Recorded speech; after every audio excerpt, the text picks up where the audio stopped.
Howdy folks, it's Astrid coming at you from roseanddaggersoundworks here in sunny Pleasant Hill, California. I'm here today with a Swire vintage modified Jaguar, which I've played for many years and made my own a long time ago. What we're going to be doing today is a solution that, if all goes well, should replace a mastery bridge or possibly be better than a mastery bridge and a hell of a lot cheaper and easier to do. So first I'm going to start out with some sound samples. The before and after, I'm going to be using the same strings, which are broken in but not old, so they're in that window where they should hold tune pretty well and not be too bright, not be too rusty, right? So without further ado, let's get to the as-is playing demo. I am using the same strings before as I am after. They are Apex, I believe, 11s. If you're interested in duplicating that, these are great strings, they last forever.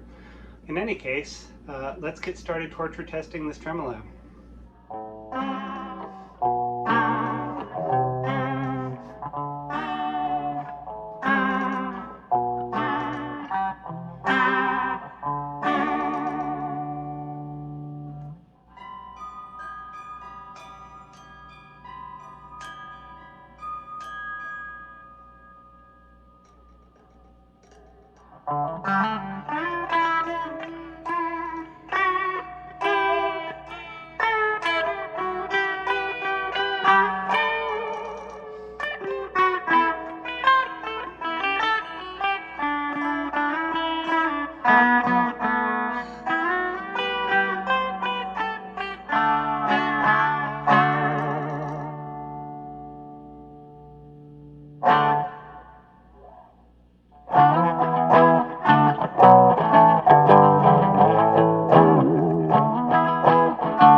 So you can see it's a little out with all that abuse.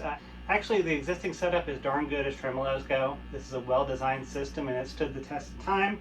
I did raise the bridge and shim the neck a little bit to create a little more break angle, but this is the original threaded saddle bridge, which most people despise. As you can see, it's working okay. I want to make it work better, so let's get started.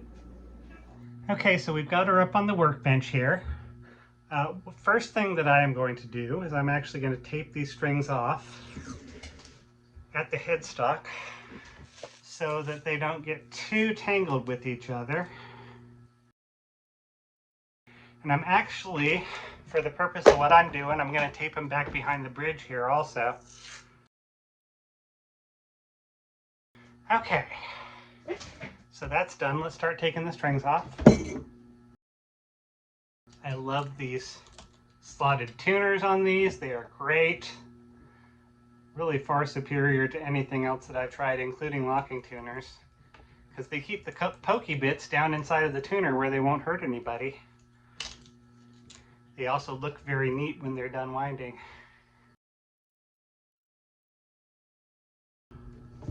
Oh, okay, let's not do that. Getting outtakes already, apparently. All right, so we're just going to swing that back and over out of the way like so. And then with any Jaguar or Fender rocker style bridge, you can just pop it out because the studs fit neatly into the bushings here. which is how they rock back and forth. This is important. We'll be coming back to that. Anyways, I'm going to give this guitar a little bit of a dust off while I have the strings off. And I think while I'm at it, for purely cosmetic reasons, I'm going to actually oil the neck a little bit. So let's do that. This is rose oil I'm using. You really literally can use anything. Lemon oil is often used by the quote-unquote pros, but I've used olive oil, and it doesn't seem to make a noticeable difference, except in how the guitar smells afterwards. But I like the smell of this. Nice and floral without being too overpowering. And that is a gorgeous rosewood board. This is one thing the Vintage Modified series definitely had over the classic vibes, is that we're not dealing with Palfaro fretboards, which are okay. They're a different wood. They're more porous, they're drier, and they tend to be lighter in color. And, you know, in my opinion, not as pretty for most guitars. So in any case, we've got that done. We're going to go ahead and set our guitar aside here. We'll come back to that. The next thing we're going to need are these. I have here a set of Wilkinson compensated telly saddles. Yeah, I know it seems crazy. You can actually use any telly saddles, but you do want to make sure that for domestic instruments you're using domestic thread, and for imports you're using import thread. Now these are Wilkinsons. They are made in South Korea. I've checked and the thread actually works on this, but don't get yourself the wrong thread, otherwise you're going to have to find some screws, because these screws will not work. Back to the bridge, we're going to start taking this apart. Basically we're unthreading and removing every single one of these saddles. And you'll see this bridge has seen some wear. This screw and saddle are actually fairly rusty, because I think that's where I used to rest my palm a lot. For those wondering, these are not fancy screws that you have to figure out how to unclip them from the other side. They just go straight through till they hit the other side, which allows for some height adjustment. Your mileage may vary with your particular rocker bridge. I'm not sure if Mustang bridges work that way or not, because I have not yet taken one apart. And we're just going to take these and carefully sort out the screws and the actual saddles. She says I should put the spring in the wrong place. Because I may be using these on projects later on. You know, if I decide I want a really worn-in vintage look on something, I have saddles available that are pre-worn. And I know for a fact work pretty well. But as I said, our goal is not pretty well in this project. Our goal is to make it good. So that's what we're going to do. I have chosen brass telly saddles because they will change the tone of the guitar slightly. They tend to mellow out the tone depending on who you ask. They may or may not give you more sustain out of your instrument, which I think is important for a Jaguar type tremolo, because that's one of their weaknesses is there's not a lot of anchor points, and so there's not a lot of sustain going into the body. It's plenty for what I'm going for, but you know, if you really want to hold out those chords for 15 seconds, A, you want a Les Paul, and B, you probably want a bridge that's a little better anchored.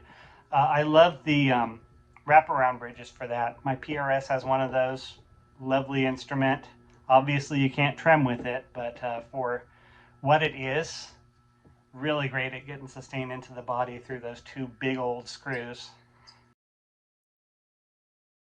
Now, of course, there are all manner of other type saddles and other type bridges you could swap in for these. Most of those are going to cost you a pretty penny. The cheapest option is probably to swap for a Mustang bridge, which is important to match the radius. This one is 9.5, which is standard on all modern Fenders, and by modern I mean anything made after 1980 or so. I don't know the exact year they switched over, but except for vintage reissue type instruments, that's all they're putting out these days is 9.5 inch boards. And a few custom jobs in like 10 inch, 12 inch, 15 inch, whatever for various artists.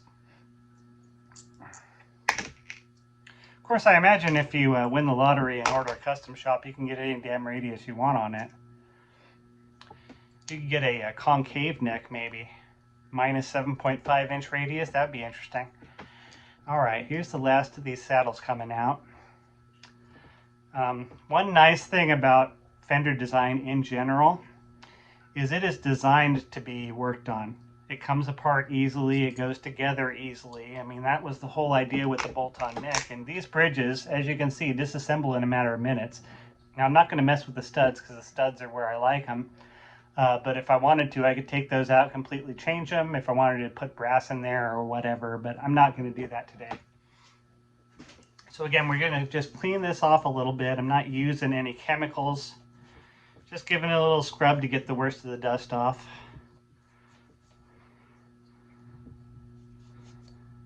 And there is our clean work area.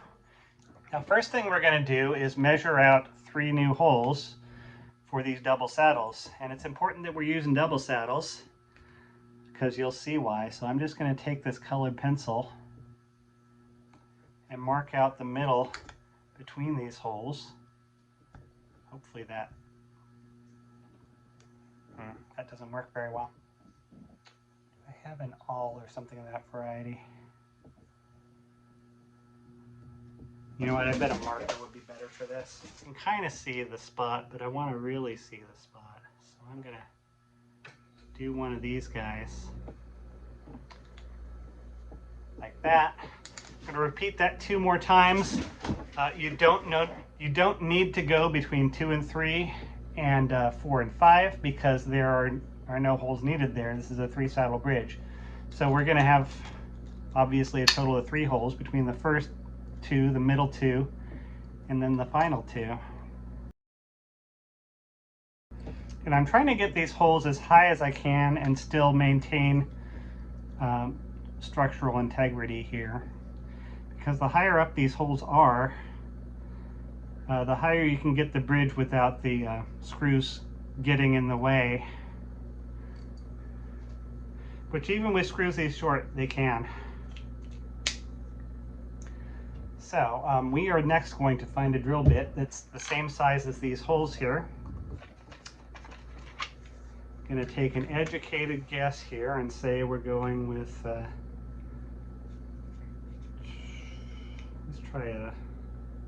let's try an 1/8 first, just to see. That's a little bit big. Try the 7/64. 7/64 slides right through. Let me compare that to the actual screws that went in there.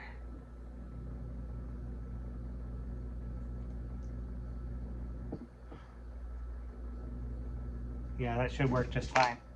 I have managed to misplace a very large clamp, and I do apologize for that. Please do clamp your work down, or better yet, stick it in a vise if you're trying to do this work at home, because it is very easy for a drill to slip. And on similar lines,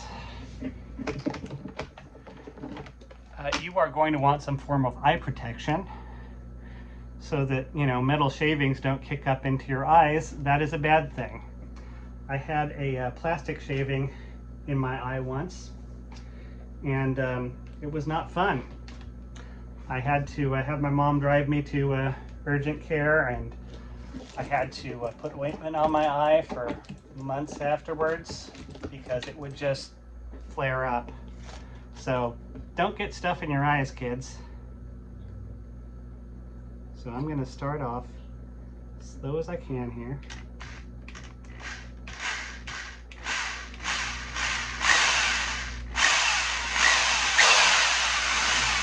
Once I've got a little dimple going, I can start to pick up a little bit of speed.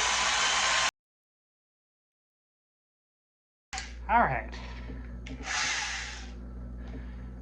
One down.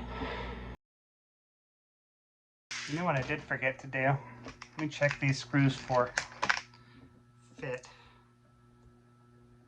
We probably do want to go one bigger. So we'll go to an 1/8, which was my first instinct. Okay. Now that should work. Yeah, very nice. Okay. There's 3 holes. So Now the fun time begins. Let's go ahead and grab our saddles. I've taken one apart here already. So I am going to grab one of the cleaner screws and one of the cleaner springs from the existing Jaguar bridge. You can pick and choose because you have 6 of them and you only need 3. So we're going to go ahead and thread that through this first of our holes here.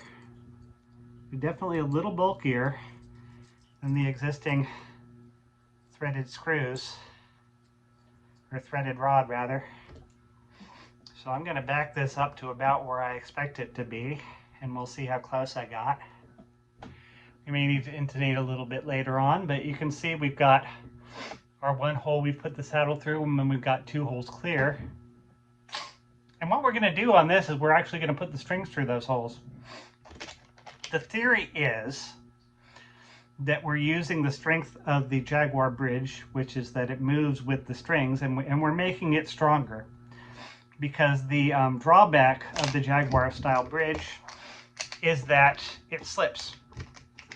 You know, strings are loose on there and they will rub over the saddle in both directions, and sometimes they'll slide sideways in the saddle. And every time they do that, your guitar is going slightly more out of tune. So what we're going to do with this is we're going to create an anchor point back here so that the forward pull on this string locks that in place and the backward pull on this string locks that in place, and we basically have a clamp on each string so that this bridge will move with the string, but the string's not going to move over the bridge. At least that's the theory. Let me make sure I've got the right middle one. Yes, I do.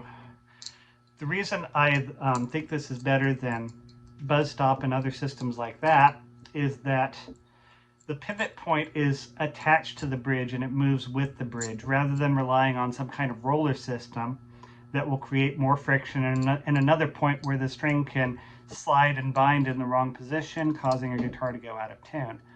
This also preserves most of the length behind the bridge so that you can get those sympathetic vibrations, although they may be a little bit dulled because there is a small piece of string in between. I suspect you're going to get the majority of them anyway. This does leave you with a full set of Telly style screws. If you are using a 3-saddle Telly, again, just make sure that it's an import thread for an import and that it's a domestic thread for a domestic instrument. An import, by the way, includes Squires and various other brands that are from US companies but made overseas. Fender's the only one offhand that I know that makes bridges like this on their imports, but I don't have an encyclopedic knowledge of everybody that's out there doing imports. Definitely check first before you order something. These saddles, incidentally, were about 15 bucks on Amazon. You can get them in many music stores. They're not an uncommon thing because Telly players do like those 3-saddle bridges, but don't like the intonation problems that come with them. And these largely will get rid of those. So there's our finished bridge. We have our 6 free holes. We have our 3 saddles that are brass now. And I'm going to go ahead and put this back on the guitar. Actually, I'm going to adjust it just a bit before I do that, because I think we're going to want to radius this a bit. And also, I do try to raise these up to where the slug screws aren't cutting into my hands as much anyways.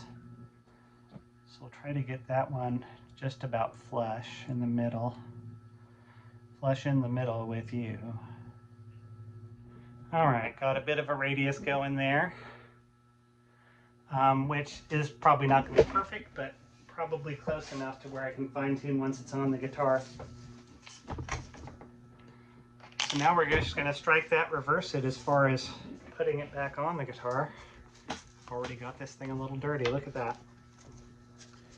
Had a lot of router dust on here from a recent project, so I haven't cleaned my floor well enough. So I'm going to stick the bridge back in, making sure that the screws go to the rear of the bridge, which is standard.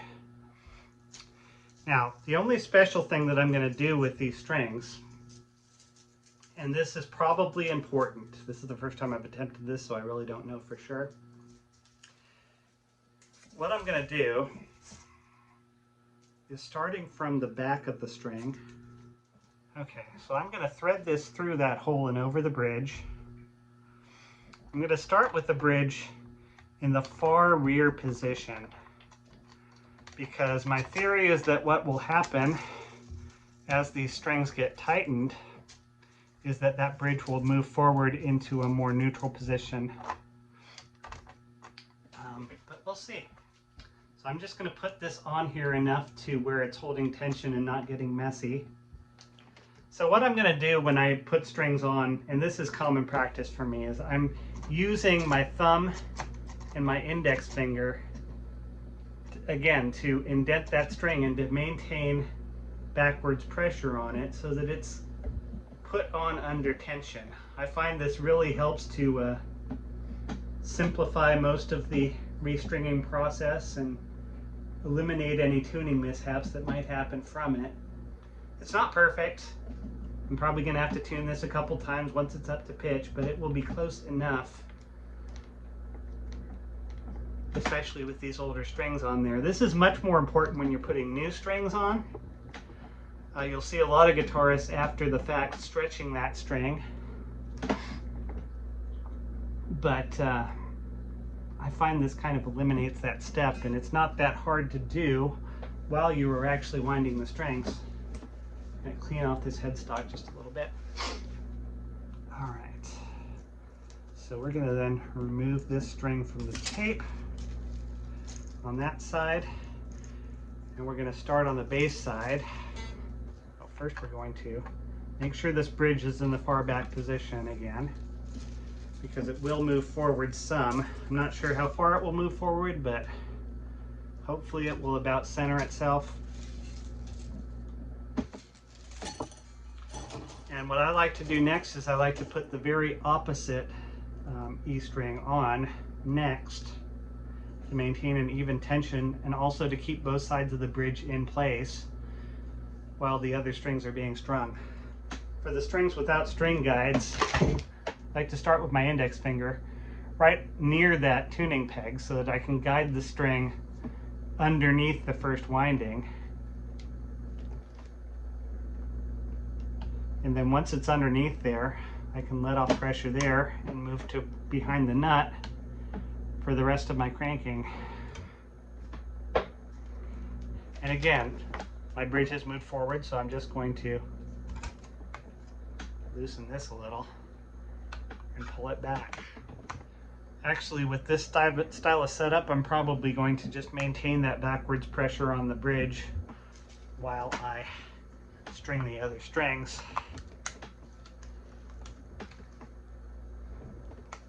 So that I don't end up just bottoming out on the front of that bridge post. That's going to be counterproductive, as they say. Mastery bridges, by the way, kind of take the opposite approach to this, in that they make it so that the strings are designed to slide over the saddle. And that's a decent approach. It works for a lot of people. I'm not dissing mastery bridges or anything. I find with my engineering brain, I want something that's gonna be a little more intuitive as far as how things move. On the same token, I really don't like two pneumatic bridges for trem systems for the very same reason. I realize some very beloved instruments use that configuration, including the Kurt Cobain Jaguar. So, you know, take that as you will. I'm just some gal on the internet. So hopefully this bridge is in a good enough position as is that it's not going to move too much. If it does, I'll just loosen all of the strings and then just push it back again. But it's already becoming very tough to move on its own, which is a good sign. Which means, especially with the wound strings, they're really locking into place there. And here, all that middle scraping there, that is a desirable thing, actually.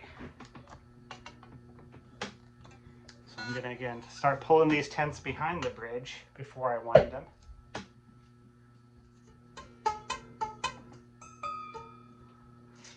Okay, they're a little bit buzzier on the sympathetic vibrations behind the bridge. Hey, that's the name of the podcast on my other channel. You should check that out. Shameless plug. Yeah, I do not like the masking tape. Gotta try it once though. See what the fuss is about. I find it's actually easier to just untangle strings. Or better yet, to not reuse old strings. I'm doing it here to make a point that there is nothing in the springs that's causing it to be more or less out of tune. It's a scientific comparison.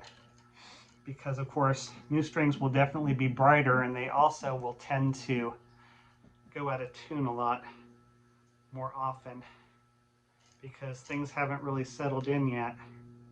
So as you can see, the stringing process is not going to be as easy, and actually for doing one string, it shouldn't be too bad, especially if you've got a new string going in there. You don't have to worry about getting curls through.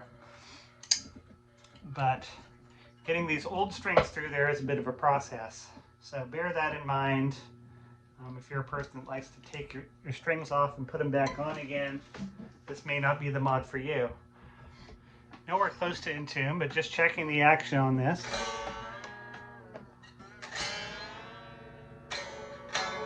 You can already tell the tone's a little bit different because of the saddle. Anyways, I'm not going to bore you with getting this back up to pitch and everything, but we'll come back to the after sound demo so you can hear how well it stays in tune relative to how well it did stay in tune.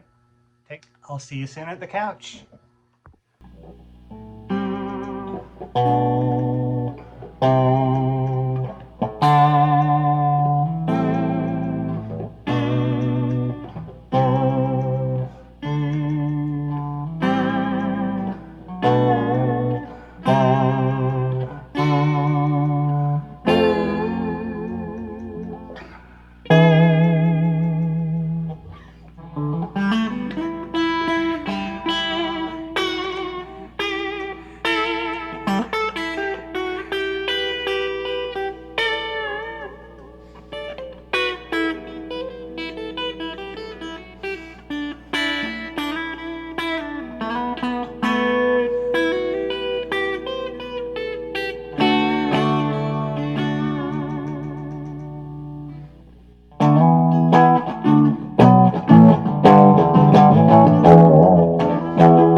So my final thoughts on the Jaguar project. First of all, it looks sick. I've always been a sucker for that different types of metal on each other kind of look. I do think the brass is giving it a different tone. More importantly, it's staying in tune. And I was dive bombing that thing. I was pulling it back. I was abusing the hell out of this tremolo for the purpose of putting it out of tune, and it's still in tune. So it's a little bit trickier to set up than a normal Jag bridge would be, or Jazzmaster, Mustang, whatever. But once you do have it set up, it is rock solid. I have not played a mastery, but I've seen a lot of people play them, and this performs fairly similar to that. I'm not going to say better, I'm not going to say worse, because again, I haven't compared them personally side by side. But this is a very easy modification if you want to try this one out first. If you're thinking about that mastery bridge, this may be all you need. Added benefit that I was not expecting per se is that this bridge actually feels more like a Strat or a Tele bridge when you're doing your palm muting and things like that. The sympathetic strings are just slightly more out of your way so that, you know, the action around the bridge is good. Yeah, it locks it in like it was supposed to. So this is definitely an experiment well done. A result I couldn't be more pleased with. And I think it did change the attack a little bit. The other thing I was not expecting was this vibrato rather, if you want to be technical, but this vibrato feels tighter. It's not kind of loosey-goosey like the Jazzmaster trems usually are. And I have changed nothing on the tremolo side of this. I've just modified the bridge. So if you want a little bit more travel in your tremolo, it's not going to be a Strat bridge, it's not going to be a Floyd Rose. But you can dive bomb on this thing pretty easily. It does not bottom the bridge out on either side. So it's got room to rock in there as long as you set it up properly. And frankly, I'm impressed. I'm going to be putting this on a lot of my work from here on forward. Anyways, until next time, I'm Astrid, and this is Rose and Dagger Soundworks. So long.